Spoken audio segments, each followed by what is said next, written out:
ବାକ୍ୟରୁ ନିଆଯାଇଥିବା କେତେକ କଠିନ ଶବ୍ଦର ଅର୍ଥ ଜାଣିବା। ଏଠାରେ ଲେଖକ ବା କବି କ'ଣ କରିଥାନ୍ତି, ପଦ୍ୟ ରୂପକୁ ଗଦ୍ୟ ରୂପରେ ମାନେ ଯେଉଁଟାକି ଗଦ୍ୟ ରୂପରେ ଲେଖିବା କଥା ତାକୁ ପଦ୍ୟ ରୂପରେ ଲେଖିଥାନ୍ତି, ଆଉ କେତେକ ପ୍ରତିଶବ୍ଦ ବ୍ୟବହାର କରିଥାନ୍ତି, ନାଇଁ କି? ସେଗୁଡ଼ିକୁ ଆମେ ଦେଖିବା। ଯେମିତି ବିଶ୍ୱନାଥ ଶିବଙ୍କୁ ବୁଝାଉଛି, ମାନଗୋବିନ୍ଦ ଦୁର୍ଯ୍ୟୋଧନଙ୍କୁ ବୁଝାଉଛି, ଶୂଳଧର ଶିବ, ପଶୁପତି ଶିବ, ଈଶ୍ୱର ବି ଶିବ। ତାମାନେ ଏଠି ଶିବର ବହୁତ ଗୁଡ଼ିଏ ଆମେ ଶିବଙ୍କର ବହୁତ ଗୁଡ଼ିଏ ପ୍ରତିଶବ୍ଦ ଆମେ ଜାଣିଲେ। ତାପରେ ଉମା ପାର୍ବତୀ, ଉମା କହିଲେ ପାର୍ବତୀଙ୍କୁ ବୁଝେଇବ। ଉପକାରୀ ହେଲା ଉପକାରୀ, କପିଳାସ କଇଁ ମାନେ କପିଳାସକୁ। ତାପରେ ସତ୍ୟମନା ମାନେ ମନରେ ସତ୍ୟ କରିଥିବାରୁ, ତ୍ରିପୁରାରୀ ଶିବଙ୍କୁ ତ୍ରିପୁରାରୀ ବୋଲି ମଧ୍ୟ କୁହାଯାଏ। ବ୍ରତୀ ଅଛ ମାନେ ବର୍ତ୍ତି ଅଛ କିମ୍ବା ରକ୍ଷା ପାଇଛ। ତ୍ରିଲୋଚନ ହେଉଛନ୍ତି ଶିବ, ଦିଅସି ମାନେ ଦିଅ, ସଦାନନ୍ଦ ମାନେ ଶିବ। ଏଠି ଦେଖ ଶିବଙ୍କର କେତେ ଗୁଡ଼ିଏ ପ୍ରତିଶବ୍ଦ ଆମେ ପାଇଲେ। ଚିରିକୁଟି ଏଠାରେ ମୁଣା ଅର୍ଥରେ ପ୍ରୟୋଗ କରାଯାଇଛି। ତିନି ଘାନ୍ତି ଅର୍ଥାତ୍ 3 ଥର। ପ୍ରସର ମାନେ ବହିବା। ମୃତ୍ୟୁ ଯେ ଭୁବନ ମାନେ ମର୍ତ୍ତ୍ୟ ଭୁବନ। ତାପରେ କଳାନଳ, କଳାନଳ ହେଲା ଭୟଙ୍କର ଅଗ୍ନିକୁ କଳାନଳ ବୋଲି କୁହାଯାଏ। ଅନଳ ମାନେ ଅଗ୍ନି ଜାଣିଥିବ, କଳାନଳ ମାନେ ଭୟଙ୍କର ଅଗ୍ନି। ଆଦିତ୍ୟହୁଁ ମାନେ ସୂର୍ଯ୍ୟଙ୍କ ଠାରୁ, ଆଦିତ୍ୟ ହେଲେ ସୂର୍ଯ୍ୟ। ଅନ୍ତରୀକ୍ଷେ, ଅନ୍ତରୀକ୍ଷେ ମାନେ ଆକାଶରେ। ତାପରେ ବ୍ୟାସ ସରୋବର କ'ଣ? ବ୍ୟାସ ସରୋବର ହେଉଛି ଓଡ଼ପା ମହାତୀର୍ଥ। ବ୍ୟାସଦେବ ଗୁପ୍ତରେ ଏଠାରେ ମହାଭାରତ ଓ ଅଷ୍ଟାଦଶ ପୁରାଣ ଆଦି ରଚନା କରିଥିଲେ। କେଉଁଠି? ବ୍ୟାସ ସରୋବରରେ। ଦକ୍ଷ ଯଜ୍ଞ ନାଶ ପରେ ଶିବ ନିଜକୁ ଶୀତଳ କରିବା ପାଇଁ ଏଠାରେ ପ୍ରବେଶ କଲେ। ତାପରେ କେଉଁଠି? ନା ବ୍ୟାସ ସରୋବରରେ। ଆଉ ବ୍ୟାସଙ୍କ କାର୍ଯ୍ୟରେ ବ୍ୟାଘାତ ସୃଷ୍ଟି ହେବାରୁ ଶିବ ଅଭିଶାପ ଦେଇଥିଲେ ଯେ କୌଣସି ଶରଣାଗତ ଅନନ୍ୟୋପାୟ ହୋଇ, ଯଦି କେହି ଶରଣାଗତ ଆସିଲେ ଅନନ୍ୟୋପାୟ ଆଉ କିଛି ଉପାୟ ନ ପାଇ ଆସିଲେ ଶତ୍ରୁ କବଳରୁ ରକ୍ଷା ପାଇବା ପାଇଁ ଏଠାରେ ଆଶ୍ରୟ ନେଲେ ତାର ଶତ୍ରୁ ଏଠାରେ ପ୍ରବେଶ କରିପାରିବେ ନାହିଁ। ଯଦି ବଳପୂର୍ବକ ପ୍ରବେଶ କରେ ତେବେ ସେ ଶତ୍ରୁ ଧ୍ୱଂସ ହୋଇଯିବ। ତାକୁ ବ୍ୟାସ ସରୋବର ବୋଲିକି କୁହାଯାଏ। ତାପରେ ନିଶତ, ନିଶତ ହେଲା ବଳହୀନ। ଚୁମ୍ବିଲା ମାନେ ସିଂହନାଦ ବଜାଇବା ପାଇଁକି ଓଠରେ ଲଗାଇଲା, ଚୁମ୍ବିଲା। ତାପରେ ହେଲା ଆକ୍ରେଷିଣ ମାନେ ଆକର୍ଷଣ କରି ବା ଭିଡ଼ି ଧରି। ନଳିନୀ ପତ୍ର ମାନେ ପଦ୍ମପତ୍ର। ନଳିନୀ ହେଲା ପଦ୍ମ, ନଳିନୀ ପତ୍ର ହେଲା ପଦ୍ମପତ୍ର। ଦଲଦଲିତ ମାନେ ଥରହର ହେବା। ସଞ୍ଚା, ସଞ୍ଚା ହେଲା ମାପ ବା ଚିହ୍ନିତ ଦାଗ। ମନ୍ଦର ହେଲା ପର୍ବତ ବିଶେଷକୁ ମନ୍ଦର ବୋଲି କୁହାଯାଏ। ନିଦ୍ରା ଭାଞ୍ଜି ମାନେ ନିଦ୍ରା ତ୍ୟାଗ କରି। ଧାତିକାର, ଧାତିକାର ମାନେ ଶୀଘ୍ର। ଛଡ଼ ଲକ୍ଷ ମାନେ 6 ଲକ୍ଷ। ଯୋଜନ ମାନେ 4 କୋଶ ବା 8 ମାଇଲକୁ ଯୋଜନ ବୋଲି କୁହାଯାଏ। ତାପରେ ଫେରୁ, ଫେରୁ ହେଲା ସର୍ପର ଫଣା। ତାପରେ ନବଦ୍ୱୀପ, ନବଦ୍ୱୀପ କହିଲେ ଇନ୍ଦ୍ରଦ୍ୱୀପ, ନାଗଦ୍ୱୀପ, ସୌମ୍ୟଦ୍ୱୀପ, ଗନ୍ଧର୍ବଦ୍ୱୀପ, ବରୁଣଦ୍ୱୀପ। ତାପରେ କଶେରୁ ମାନଦ୍ୱୀପ, ତାପରେ ଗୌସ୍ତିମାନଦ୍ୱୀପ, ତାମ୍ରପର୍ଣ୍ଣଦ୍ୱୀପ, କୁମାରିକା ଦ୍ୱୀପ। ମାନେ ସ୍କନ୍ଦ ପୁରାଣରେ ଏଇସବୁ ସୂଚନା ଦିଆଯାଇଛି। ଏଇଗୁଡ଼ିକ ସବୁ ହେଲା ନବଦ୍ୱୀପ ବୋଲି। ତାପରେ ସପତ ସାଗର, ସପ୍ତସାଗର କାହାକୁ କୁହାଯାଏ? ଏଠି ପଦ୍ୟ ରୂପରେ ଦିଆଯାଇଛି। ତାମାନେ ଏଟା ହେବ ସପ୍ତସାଗର। ସପ୍ତସାଗର ହେଲେ ଦଧି, ଦୁଧ, ଘୃତ ମାନେ ଘିଅ ଯେଉଁଟା, ଲବଣ, ଇକ୍ଷୁ, ସୁରା ଆଉ ଜଳ। ମେରୁ, ମେରୁ କହିଲେ ପର୍ବତ ବିଶେଷକୁ ବୁଝେଇବ। ଆଦିତ୍ୟ ମଣ୍ଡଳ ମାନେ ସୂର୍ଯ୍ୟମଣ୍ଡଳ। ଭୂ ଅମଣ୍ଡଳ ମାନେ ଭୂମିମଣ୍ଡଳ। ଧ୍ରୁବମଣ୍ଡଳ ମାନେ ଧ୍ରୁବ ତାରାର ପରିଧି ଅଞ୍ଚଳ। ଅମରମଣ୍ଡଳ ମାନେ ସ୍ୱର୍ଗ ଅଞ୍ଚଳ। ଧୃତରାଷ୍ଟ୍ରୀ, ଧୃତରାଷ୍ଟ୍ରୀ ବୋଲି ଧୃତରାଷ୍ଟ୍ରଙ୍କର ପୁତ୍ର ଦୁର୍ଯ୍ୟୋଧନ ଅର୍ଥରେ ଏଠି ବ୍ୟବହାର କରାଯାଇଛି ଯେ ଧୃତରାଷ୍ଟ୍ରୀ ବୋଲି। ବକ୍ଷସ୍ଥଳେ, ବକ୍ଷସ୍ଥଳେ ମାନେ ବକ୍ଷସ୍ଥଳେ। ବାହାସ୍ଫୋଟ ମାନେ କରତଳ ଦ୍ୱାରା ଆଘାତ ବା ବାହା ପିଆକୁ କୁହାଯାଏ। ତାପରେ ମହାଗହନ ମାନେ ଅତି ଗମ୍ଭୀର। ବେନି ଭୁଜେ ମାନେ 2 ହାତରେ। ତାପରେ ଆକ୍ରୋଶୀ ମାନେ ଆକର୍ଷଣ କରି ବା ଭିଡ଼ି କରି। କମଳା ହେଲେ ଲକ୍ଷ୍ମୀ ମାନେ ଦୁର୍ଯ୍ୟୋଧନ ପନ୍ନଗନାରାୟଣ ହୋଇଥିବାରୁ ଲକ୍ଷ୍ମୀ ତାଙ୍କ କାନ୍ଧରେ ଥିଲେ। ସେ ଚାଲିଲେ ମାନେ ପଦ ପାଦରେ ସ୍ୱର୍ଣ୍ଣ ପଦ୍ମ ଫୁଟୁଥିଲା ବୋଲି ସାରଳା ମହାଭାରତରେ ବର୍ଣ୍ଣିତ। ତାପରେ ହେଲା ଦ୍ରିଜୋଧନ, ଦ୍ରିଜୋଧନ ହେଲା ଦୁର୍ଯ୍ୟୋଧନକୁ ବୁଝଉଛି। ପ୍ରତଜ୍ଞା ମାନେ ପ୍ରତିଜ୍ଞା। ଭୁଜଦଣ୍ଡ ମାନେ ବାଡ଼ି ପରି ହାତ। ଦିଲା ମାନେ ଦେଲା। ଅଧର ହେଲା ତଳ ଓଠ, ମହାଲକ୍ଷ୍ମୀ ମାନେ ମହାଲକ୍ଷ୍ମୀ, ଅଛିନି ମାନେ ଅଛି,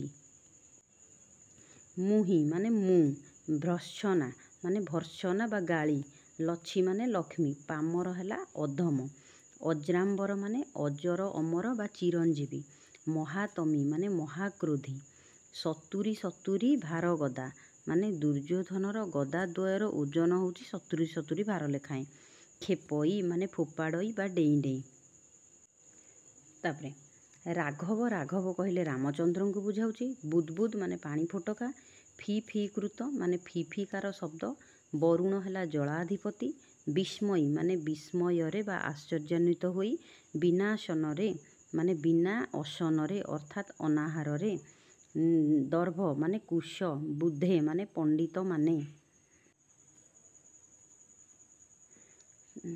ତାପରେ ବରଗିଲା ମାନେ ପଠାଇଲା, ଶୁକ ସାରଣ ମାନେ ଶୁକ ସାରଣ ରାବଣର 2 ମନ୍ତ୍ରୀ, ଏ 2 ଜଣ ହେଉଛନ୍ତି ରାବଣର 2 ମନ୍ତ୍ରୀ, ଶୁକ ଆଉ ସାରଣ। ଚାର ହେଲା ଦୂତ। ତାପରେ ବିଭୂତି ଭୂଷଣ ମାନେ ଭସ୍ମଭୂଷଣ, ଏଠାରେ ରାମଚନ୍ଦ୍ରଙ୍କ ଉଦ୍ଦେଶ୍ୟରେ କଥିତ। ବାଦ ରଚାଇ ମାନେ କଳହ ସୃଷ୍ଟି କରି, ଅଙ୍ଗଦ କିଷ୍କିନ୍ଧ୍ୟାରେ ରାଜା ବାଳୀଙ୍କ ପୁତ୍ର ହେଉଛନ୍ତି ଅଙ୍ଗଦ। ପିତୃବ୍ୟ ମାନେ ବାପାଙ୍କର ସାନ ଭାଇ ହେଲେ ପିତୃବ୍ୟ। ବିହାୟସେ ମାନେ ଆକାଶରେ। ତାପରେ ବିହରି ମାନେ ଭ୍ରମଣ କରି, ବର୍ତ୍ତକ, ବର୍ତ୍ତକ ହେଲା ଟେଣ୍ଟେଇ ବା ଟିଟିଭ ପକ୍ଷୀ, ବତକ ତାକୁ ବର୍ତ୍ତକ ବୋଲି କୁହାଯାଏ। କେଁ କେଁ ଟିହୋ ମାନେ ଟେଣ୍ଟେଇ ଅଥବା ବତକର ଧ୍ୱନିକୁ କେଁ କେଁ ଟିହୋ ବୋଲିକି କୁହାଯାଏ। ଧୃତ, ଧୃତ ମାନେ ଧାରଣ କରି, ସତ୍ୱର ମାନେ ଶୀଘ୍ର, ବିଂଶତିକର ମାନେ 20 ହାତ ଯାହାର ମାନେ ରାବଣ। ତଳ ମାନେ ହେଲା କରତଳ, ଏଠାରେ ଚାପୁଡ଼ାକୁ ବୁଝେଇବ। ବିନ୍ଧ୍ୟ ହେଲା ପର୍ବତର ନାମ, ଜନିତ ମାନେ ଜନ୍ମିତ। ତାପରେ ଶଙ୍ଖ, ଶଙ୍ଖ ହେଲା ସଂଖ୍ୟା ବିଶେଷ ବା ଲକ୍ଷ କୋଟି ସଂଖ୍ୟକ। ଶଙ୍ଖ ହେଲା ସାମୁଦ୍ରିକ ଜୀବ। ବିତରଣେ ମାନେ ପାର ହେବା ପାଇଁ, 5 ମାନେ ଉପାୟ। ବିହେ ମାନେ ବିଧାନ କରେ। ମନ୍ଦ ମାନେ ଅଳ୍ପ, ମନ୍ଦ ହାସ ମାନେ ଅଳ୍ପ ହସ। କୁଶ ଏକ ପ୍ରକାରର ତୃଣ ବିଶେଷକୁ କୁଶ ବୋଲି କୁହାଯାଏ, ଯେଉଁ ଘାସ, ଘାସ ଟାଇପ୍ର ଇଏ କିନ୍ତୁ କୁଶ। ପ୍ରାଚୀ ହେଲା ପୂର୍ବ ଦିଗ, ଛାୟାକାରେ ମାନେ ଛାଲ ଆକାରରେ ବା ଅସ୍ପଷ୍ଟ ରୂପେ ଦେଖାଯିବା। ଭାଲେରୀ ଗୋଟେ ପର୍ବତର ନାମ। ସମୁଦ୍ର ମୁହାଣ ମାନେ ନଈ ସମୁଦ୍ରରେ ପଡ଼ିଥିବା ସ୍ଥଳକୁ ସମୁଦ୍ର ମୁହାଣ ବୋଲି କୁହାଯାଏ, ଅର୍ଥାତ୍ ନଈ ଯାଇ କେଉଁଠି ପଡ଼ିଥିବ, ସମୁଦ୍ରରେ ଯେଉଁଠି ପଡ଼ିଥାଏ। ପଟ୍ଟିକା ମାନେ ପାଲ। ମହୋଲ୍ଲାସେ ମାନେ ଖୁବ୍ ଆନନ୍ଦରେ ମାନେ ମହା ଉଲ୍ଲାସେ, ସନ୍ଧି ବିଚ୍ଛେଦ ହେଇଛି ମହୋଲ୍ଲାସେ। ତାପରେ କବି ସୂର୍ଯ୍ୟ ଗୀତାମୃତ, କବି ସୂର୍ଯ୍ୟ ବଳଦେବ ରଥଙ୍କ ଚରିତ ଅମୃତ ଭଳି ମଧୁର ଗୀତ। ବଳଦେବ ରଥଙ୍କ କିଶୋର ଚନ୍ଦ୍ରାନନ୍ଦ ଚମ୍ପୁ ଓଡ଼ିଆ ସାହିତ୍ୟରେ ଏକ କାଳଜୟୀ ସୃଷ୍ଟି। ମାରୁତ ହେଉଛି କ'ଣ ମାନେ ବାୟୁ ବା ପବନକୁ ମାରୁତ ବୋଲି କୁହାଯାଏ। ଦିଗଙ୍ଗନା ମାନେ ଦିଗପାଳିକା ଦେବୀ। ତାପରେ ଗୀତ ତାନ ମାନେ ଗୀତର ଧ୍ୱନି। ଅଧିଷ୍ଠାନ ମାନେ ଅବସ୍ଥିତି। ଦୁକୁଳ ହେଲା ପାଟ ଲୁଗା। ଅତୀନ୍ଦ୍ରିୟ ମାନେ ଇନ୍ଦ୍ରିୟମାନଙ୍କୁ ଅତିକ୍ରମ କରି। ଗଲାଣି ତ ଗଲା କଥାରେ ସଙ୍ଗାତ। କବି ସୂର୍ଯ୍ୟ ବଳଦେବ ରଥଙ୍କ କିଶୋର ଚନ୍ଦ୍ରାନନ୍ଦ ଚମ୍ପୁର ବ୍ୟଞ୍ଜନ ଆଦ୍ୟ ଗ ବର୍ଣ୍ଣ ନିମ୍ନରେ ରଚିତ ଚୌପଦୀ ହେଲା। ଗ ବର୍ଣ୍ଣ ହେଲା କ ଖ ଗ ଘ, ବୁଝିଲା, ଇଏ ହେଲା ଗ ବର୍ଣ୍ଣ। ବାଗୀଶ୍ୱରୀ ମାନେ ସରସ୍ୱତୀ। ମୃତ୍ୟୁଞ୍ଜୟ, ବାଗୀଶ୍ୱରୀ କାହାକୁ ବୁଝାଏ? ସରସ୍ୱତୀଙ୍କି। ମୃତ୍ୟୁଞ୍ଜୟ, ମୃତ୍ୟୁକୁ ଯେ ଜୟ କରିଛି ତାଙ୍କୁ ମୃତ୍ୟୁଞ୍ଜୟ ବୋଲି କୁହାଯାଏ। ତାପରେ ଯଶୋ ଦେହେ ମାନେ ଯଶସ୍ୱୀ ଶରୀର। ଆୟୁଷ୍ମାନ ଦୀର୍ଘଜୀବୀ। ଆବେଶ ମାନେ ବିହ୍ୱଳ। ପୋତପାଳ ମାନେ ନୌକା ବାହକ ବା ଚାଳକ। ତରଣୀ ହେଲା ନୌକା। ବିଚରଣ ହେଲା ବୁଲିବା। ମଶାଲ ହେଲା ନିଆହୁଳା। ତାପରେ ପାପ ଗର୍ତ୍ତେ ମାନେ ପାପ ରୂପକ ଖାଲରେ। ନିବର୍ତ୍ତି ମାନେ ବଞ୍ଚି ନ ପାରି। ଜ୍ୟୋତ୍ସ୍ନା ପରିପ୍ଲୁତ ଚନ୍ଦ୍ର କିରଣରେ ଜୁଡ଼ୁବୁଡ଼ୁ। କ୍ଷୀରୋଦ ହେଉଛନ୍ତି କ୍ଷୀର ସମୁଦ୍ର। ମସୃଣ ହେଉଛି ଚିକ୍କଣ। ଉପଳ ମାନେ ବାଲି ଗରଡ଼ା ବା ପଥର ଖଣ୍ଡ। ଚନ୍ଦ୍ରଚୂଡ଼ ମାନେ ମହାଦେବ। ନିଶିଥିନି ମାନେ ରାତି। ତାପରେ ଲୋକାୟତ ହେଲା ଗ୍ରାମ। ନିଶିଥିନି ମାନେ ରାତି, ମନେ ରଖିଥାଅ। ଅର୍ଣ୍ଣବ ହେଲା ସମୁଦ୍ର। नासी माने पर्वत बा स्थलभाग जहाँ नदी बा समुद्र मध्य को पशि थाए है ताकू नासी बोली कहगला। स्निग्ध है कोमल, शोभावन माने सुंदर, सायंतन माने संध्याकालीन। तापरे विकच, विकच माने प्रस्फुटित बा विकसित। राजीव दृशा माने पद्म सदृश दृष्टि बा चाहाणी। निहार, निहार माने शिशिर। पल्लव है कमलिया पत्र को पल्लव बोली कह जाए। कलकंठ माने कोइली। अरुण कषाय बास माने लाल रंगर पाटवस्त्र। कलिंग है कजलपाती चढ़ई। पाट मागध माने श्रेष्ठ भाट, श्रेष्ठ भाट को है पाट मागध बोली कह जाए। वैकुंठे माने वैकुंठरे बा विष्णुंक धामरे। अनंत, अनंत है बासुकी माने पुराण रे वर्णित अछि पृथ्वीर निम्न भागरे नागराज बासुकी रही पृथ्वी को धारण करिछि। नागराज रही कि पृथ्वी को धरिकिरी रखिछि बोली कह जाए। तापरे आगमन, आगमन संसी माने आगमनर सूचक।